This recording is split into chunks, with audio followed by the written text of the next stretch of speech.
Today on CCX News, stray cat problem. Find out why volunteers hoping to make a difference are now running into a financial issue.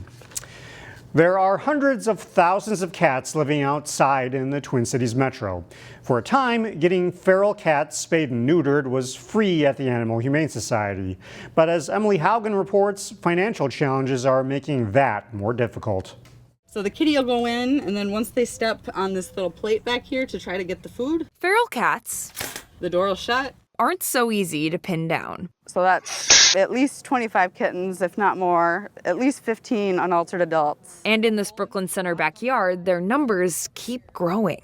The cats aren't thriving, and neighbors can't keep up. They frequently see cats traveling. That's where independent trappers like Delaney Alexander come in. It's just basically people like me who do this on our own time, on our own dime. For Alexander, catching cats is a passion project. What you doing? She's a member of the Trap, Neuter, Return community. They catch feral and semi-feral cats, take them to get fixed, and then release them. And now, after a year, I've gotten over 200 cats fixed. And yes, she only started a year ago. We're not large organizations. We don't have a ton of support or followers necessarily, so it can be challenging. But it's like, I'm not just gonna let the kitten die, so I'm like, I'll put it on the credit card. But this work could soon cost her more than it already does. For the last 10 years, Animal Humane Society in Golden Valley fixed those TNR cats for free. They're doing really good work, and that work is important. It can't be solely funded by Animal Humane Society. AHS budget changes are upping the cost to $75. CEO Janelle Dixon says it needs to spend some of that money elsewhere. TNR is one service that we provide, and our goal with the resources that we have is to do the most for the most animals in the community. But Alexander feels this decision isn't right for cats or the people who help them. Being asked to, now cover the cost of a once-free program is just impossible and out of reach for all of us, I think. Still, she continues the work, even though she worries now the resources won't be enough. Pet Project Rescue is holding a fundraiser to pay for trap, neuter, return care. They say it will support independent trappers like Alexander. We'll share a link to that fundraiser at ccxmedia.org. Golden Valley residents may see a new police unit out and about this summer. This pulls the officer out of the patrol car. This gives the officer the ability more to engage at a personal level. I love it when we drive our bikes through a park and kids come up to us and we get to give a sticker away, or we get to talk about the lights. Two of Golden Valley's police officers have been certified for bike patrol duties. They'll be patrolling the city's neighborhoods, parks, and trails. Assistant Chief Rudy Perez says bike units are better than squad cars for patrolling big events. The new bike patrol unit is also part of the department's hiring and retention efforts. As we've grown in Golden Valley and the staffing has grown here, we believe that part of the retention also for officers is to have a diverse way of patrolling and the ability for them to do something else other than patrol cars. The Golden Valley Police Department is also moving closer to normal staffing levels. By mid-September, the department will have 27 sworn officers. It's budgeted for 31. Some local cities are considering changes to how they offer organics recycling. As Kevin Miller reports, changes could come in the next year. If you live in Hennepin County, you may have noticed that your recycling bills went up lately. That's likely due to organics recycling. With organics recycling, food scraps, paper products, and pizza boxes are diverted from the regular trash stream. Instead of going to a landfill, it ends up at a recycling plant like the transfer station in Brooklyn Park. We need to meet this state goal, and 75% of what is generated as waste needs to be diverted for recycling or composting. It's a very aggressive goal. The county says every city has to offer organics recycling, and due to state law, every person is paying for the service even if they don't use it. That's led to some anger from residents. Why do we have this charge?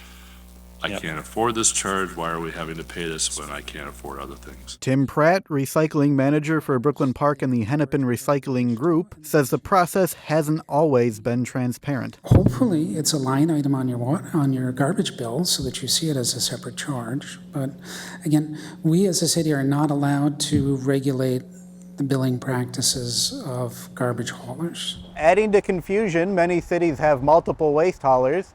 City officials say they haven't been good at promoting organics recycling programs. To fix this, several cities in the northwest suburbs are looking at a citywide organics recycling program. Officials say that could mean lower prices for residents. Our current recycling hauler, Waste Management, has offered to expand our contract to provide organics recycling service at $2.90 a month.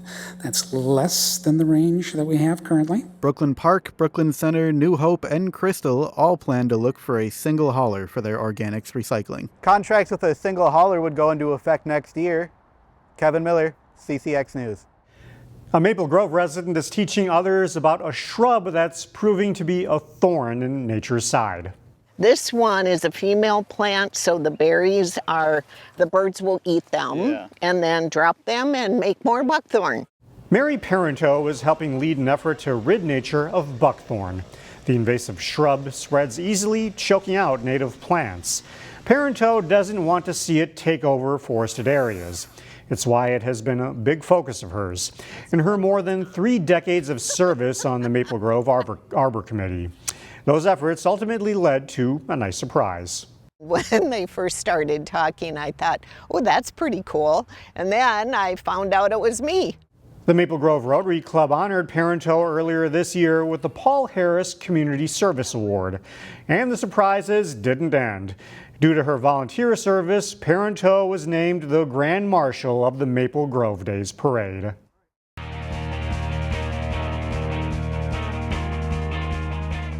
The Champlin Park girls lacrosse team followed up a trip to the state tournament last year with another stellar season this spring.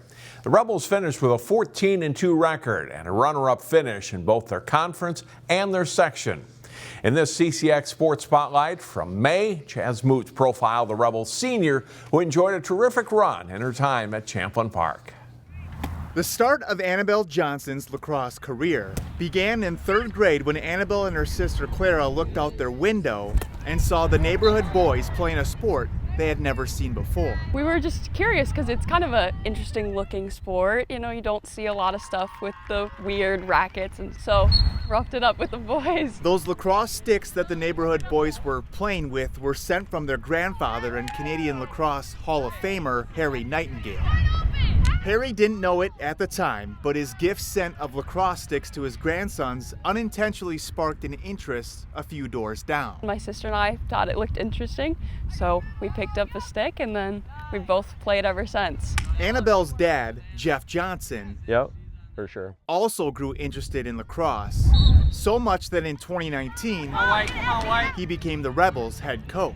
It's a full-time job coaching for sure. Jeff really got into lacrosse when he saw how much his kids enjoyed the sport. They'd be out in the front yard for hours, you know, throwing the ball around, hammering out their stick skills and trying to throw it back and forth as many times as they can and see how many times they could do it without dropping it.